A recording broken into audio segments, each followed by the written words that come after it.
আমি গলা উঠাইলাম কোথায়? এই যে গলা উঠে কথা বলছো না তুমি? আমি তো সুন্দর করে তোমাকে বললাম। সে সুন্দর, এটা তোমার সুন্দর? পৃথিবীতে কোন শাশুড়ি দেখছেন যে জামাইকে এত কথা বলে?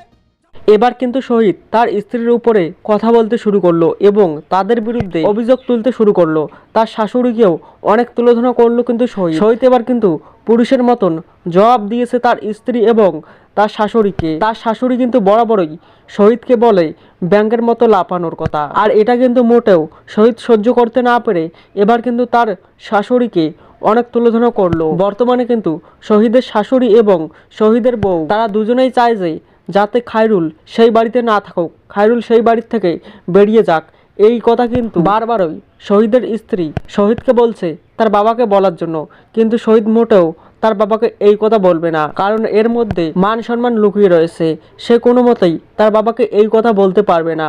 আপনারা কবে দেখতে পারবেন দেনা পাওনা নাটকের 34 নম্বর এপিসোড এবং দেনা পাওনা এই নাটকের 34 নম্বর এপিসোডে কী সব ঘটতে চলেছে সব কিছু বিস্তারিতভাবে জানতে পারবেন এবং বুঝতে পারবেন আজকের এই ভিডিওটির মাধ্যমে।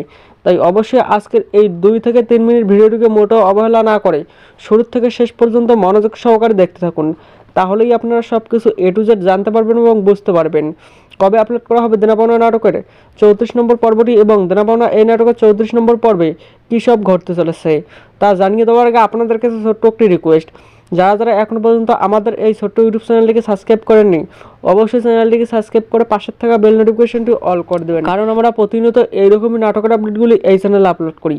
আপনারা দেনা পাওনা এই নাটক 34 নম্বর এপিসোডটি দেখতে পারবেন আগামীকাল 26শে মার্চ বুধবার সকাল 11:30টায় সিনেমাওয়ালা এন্টারটেনমেন্ট ইউটিউব চ্যানেলে। আশা করতেছি আপনারা বুঝতে পেরেছেন। আজকের ভিডিওটি এই পর্যন্তই, দেখা হচ্ছে পরবর্তী কোনো নতুন ভিডিওতে। ততক্ষণ সবাই ভালো থাকবেন, সুস্থ থাকবেন।